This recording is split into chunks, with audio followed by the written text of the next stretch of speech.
Well, hello, football fans, and welcome to this edition of the Billy Skinner Lamar Viking Football Coaches Show.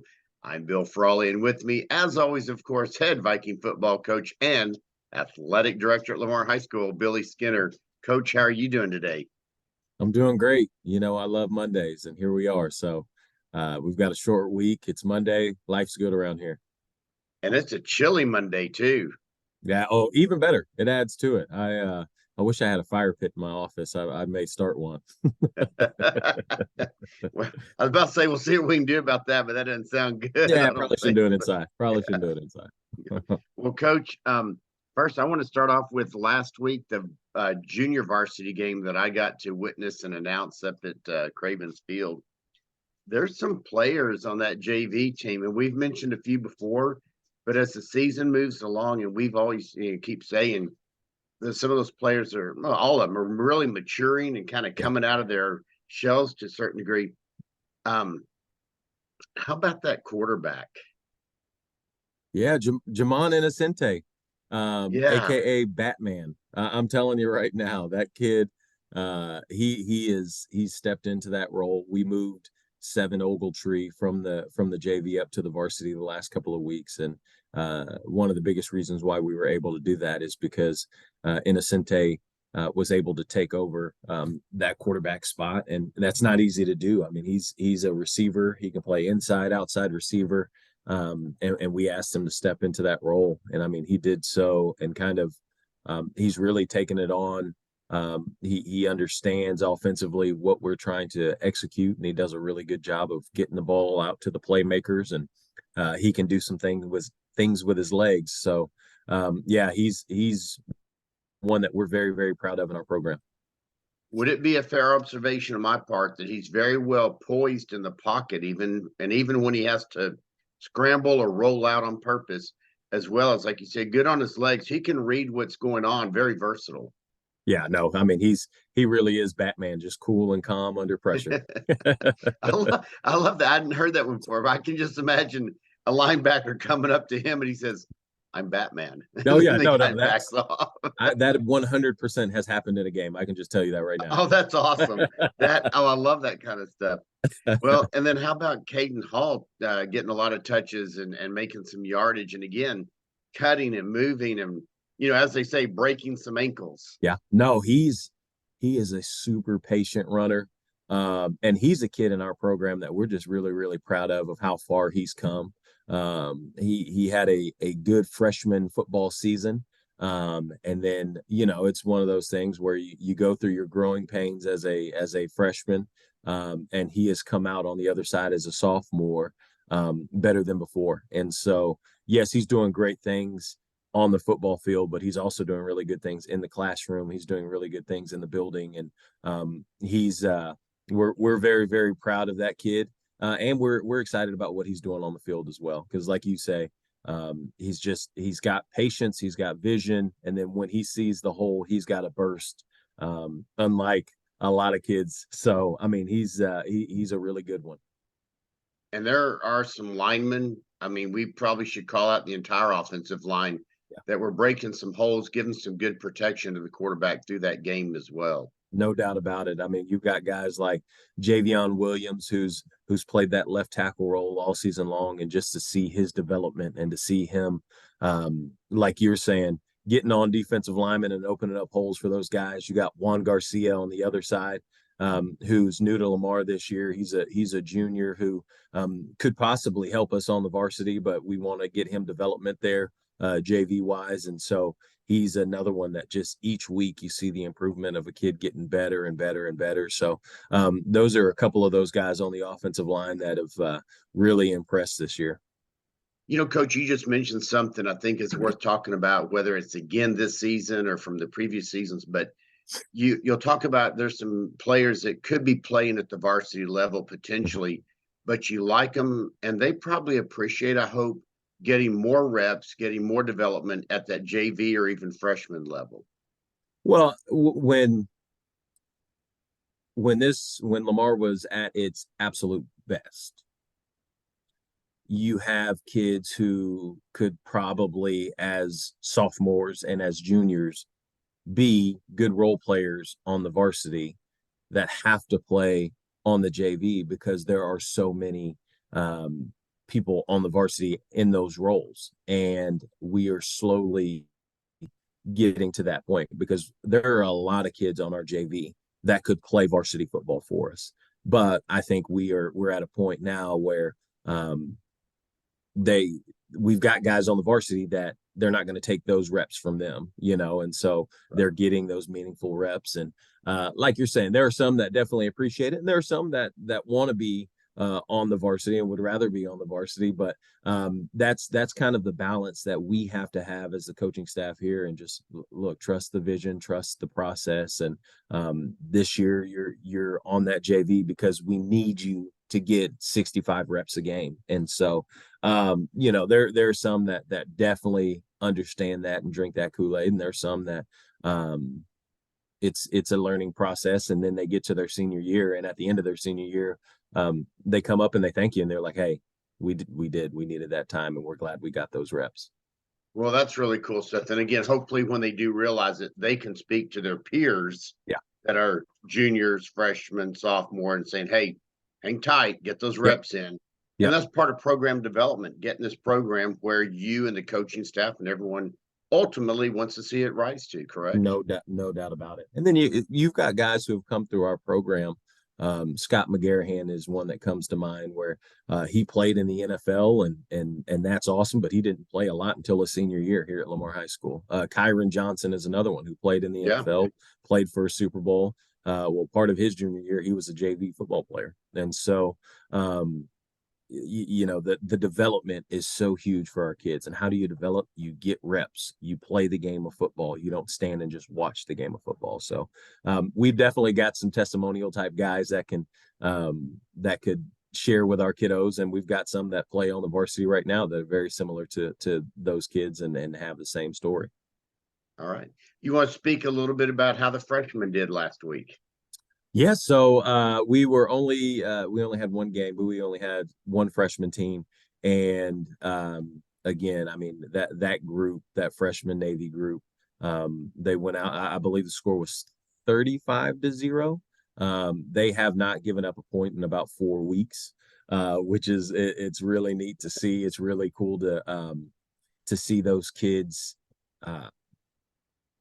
practice. Like, a lot of people have come and seen them play, and they talk about how special that group is, but the true specialness of that group is happening right now. I mean, they're downstairs in the MAC, and their practice habits and how they operate and what they do, this is where they're winning football games. And so people are seeing payday. They're not getting to see the work that they're putting in every single day, but very proud of those kids and very excited for them. They have an opportunity this Wednesday to put that finishing touch on a great season. They've got an opportunity against South Grand Prairie to go undefeated, go 10-0 and win a district title. And so I know they're chomping at the bit downstairs right now, working their tails off to make sure that it happens. But what a good group, and not just because of how good they are at football, because it is a special football group. It is a special group of young men that will turn the culture of this entire community because of the work that they put in, and they understand you have to earn anything that you get. Well, and speaking of that freshman team culture, I'm looking at some posts right now. Some of these I screenshot that Coach Byard sends out. Yep. I mean, like, it was yesterday, I guess it was 5 in the afternoon. Freshman, 6:15 report time, lift and film after school, 6 opportunities left, 3 practices, 2 lifts, 1 game. Yeah. I mean, he puts a lot of thought into these things. Yep. He's not just saying, hey, go get them. Great. Right. And nothing wrong with any of that kind of stuff at all. But I think that's part of what's building that freshman part of the program, and it bleeds into the rest of the program. There's no doubt about it. I mean, you talk about a guy that it's not about the big picture for him in that group. It is about the daily tasks that are needed to accomplish that goal. And he understands that better than just about anybody. And he communicates that with that group better than just about anybody. Yep. And the bottom part of that message, I apologize if I'm putting too much focus on this. It's all good. But at the bottom where it says, enjoy these moments with your brothers, compete and push the standard every day. Coach, I want Vired, I want everyone to know that means something to me. Yeah. I will use that in my personal life. So that's really enjoy these moments and compete and push the standard every day. Yeah. Awesome motivational Yeah. stuff. So, It's good all stuff. right. Well, let's get talking about varsity. Man, what a nail biter it was against a top level team in the district, Bowie Volunteers over at Choctaw Stadium. Coach, I was up there. We didn't get to do the broadcast, but I was still up in the booth. Richie Sherrod was up there with me, the color commentary guy typically. There were two reporters, one from Dallas Morning News, I believe, one from Four Star Telegram. There was a scout from another team that would be looking to see any of y'all in the playoffs, possibly. Right. Okay.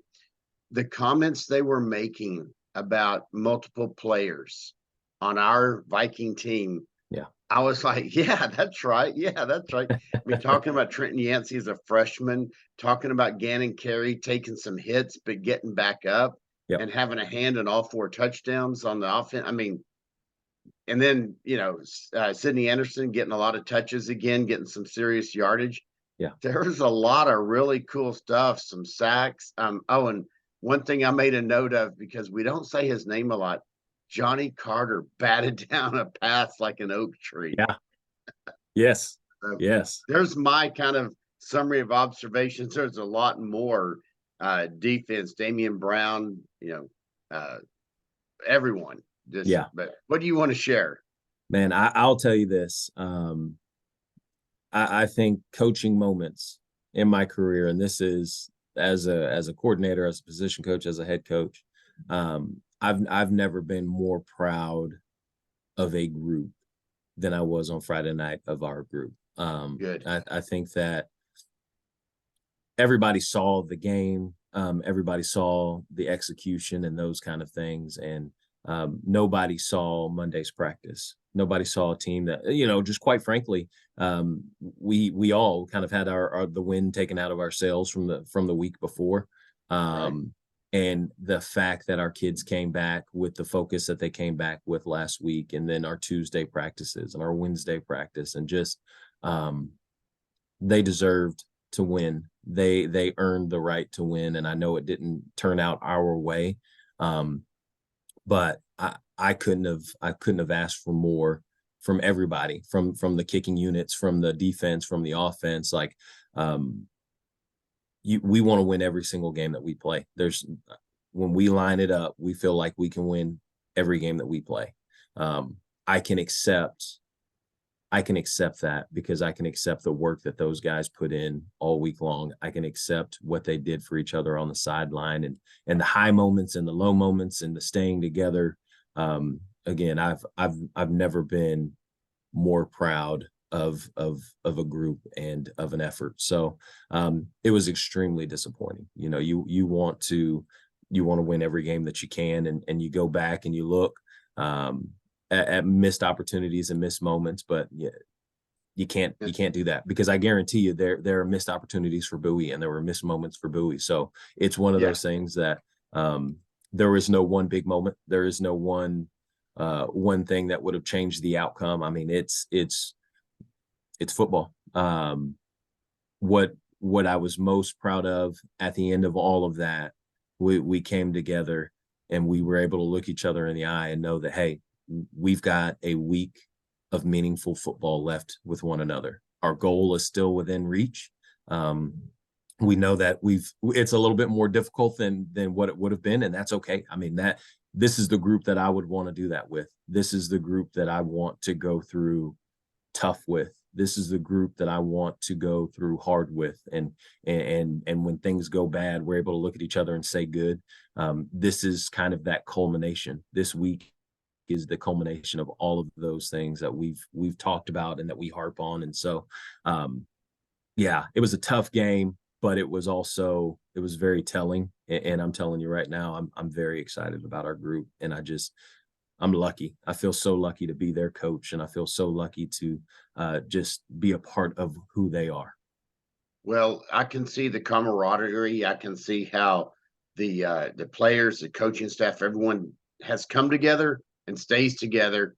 And coach, I purposely for this show wore the Win the Day shirt Love it. because watching that game, among others, but watching that is like you said, you just said it so well. This is the group I would want to be going through this stuff with. This is the group I want to go through this final push to meet the goal week with. And so win the day means a lot more than winning the game. Yep. Indeed. You've talked about that before.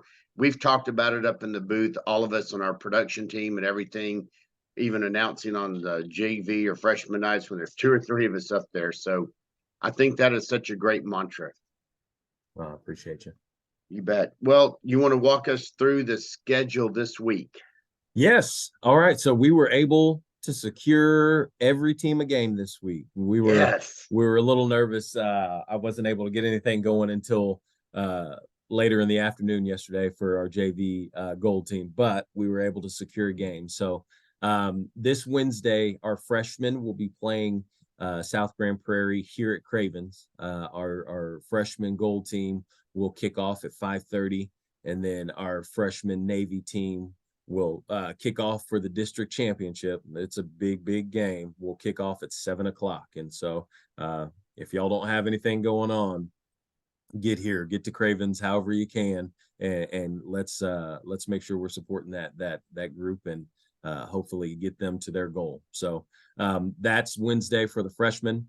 Wednesday for the JV, we're going to send our Navy team to South Grand Prairie, and they'll play South Grand Prairie at 5:30 p.m. And then Coach Naharo, Coach Williamson, and I, we're going to take the JV gold team to Old Birdville Stadium in Halton.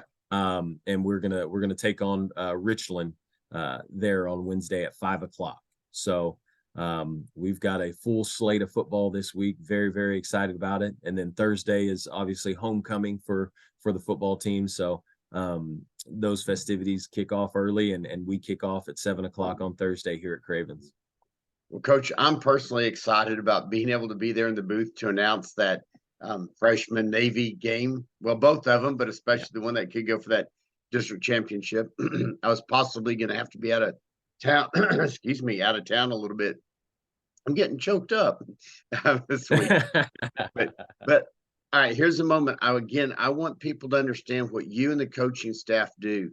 There was not automatically 2 JV games. JV Gold wasn't going to get to play, but on Sunday, you found a game for them.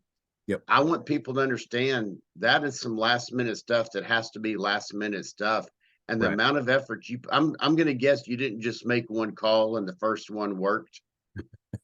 Yeah, it was one of those where, all right, I see this, and then I reach out to that guy, and we already found one, but have you talked to this guy? And you find the other guy, and he's like, well, we just found one, but I heard this guy might be looking. And so, it's a lot of phone tag, and it's a lot of, hey, trying to be the first one to jump on it.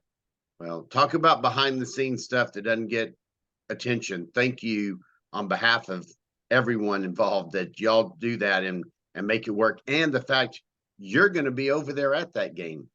Oh, absolutely. And I'm telling you right now, our kids deserve it. Our kids, all of our kids, they work so stinking hard all week long. Last week, our gold team, they didn't have a game, and they still showed up to practice. We had a group of about 12 or 13 of those kids that their job last week was special teams, scout team against our varsity. We did some individual work, and you got guys like Jaden Rice, Brandon Turner, Gary Thompson, Roman Pinales. Those kids came out after school. James Sherab came out after school, and they were involved in very, very physical practice against the varsity guys to get them ready for a huge game.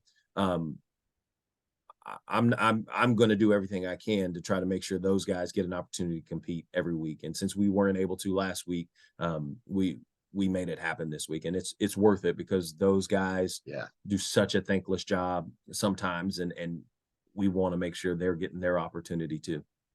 Yep. All right. Well, Coach, anything you want to mention about other athletic events going on since you are the athletic director and you're so good at paying attention to all the different sports. Oh my goodness.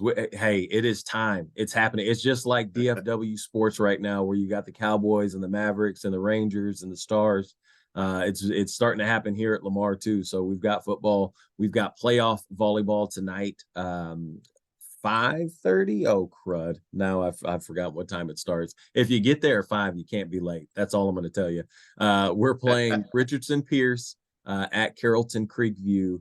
And it's probably at 6, but just get there early so we can support our girls and let them know that we're behind them.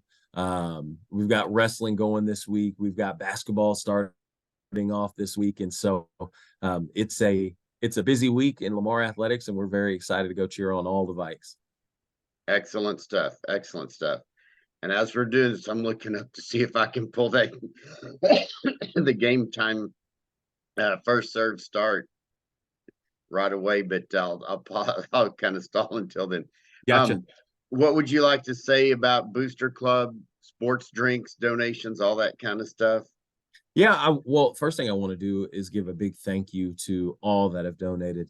Gatorades, all that there's so many things to do behind the scenes here, and we have so many people that have given their time, whether it be at team feeds. I'm telling you right now, Amy Boyer and her family have really done a great job of taking care of the Vikes this year with all of the team feeds that we've had, securing donations, and if we don't get donations, making sure that we've got food available for our kids on those team feed days. The Duncans, Robert and Mary Duncan, they are responsible for our Sunday coaches lunches.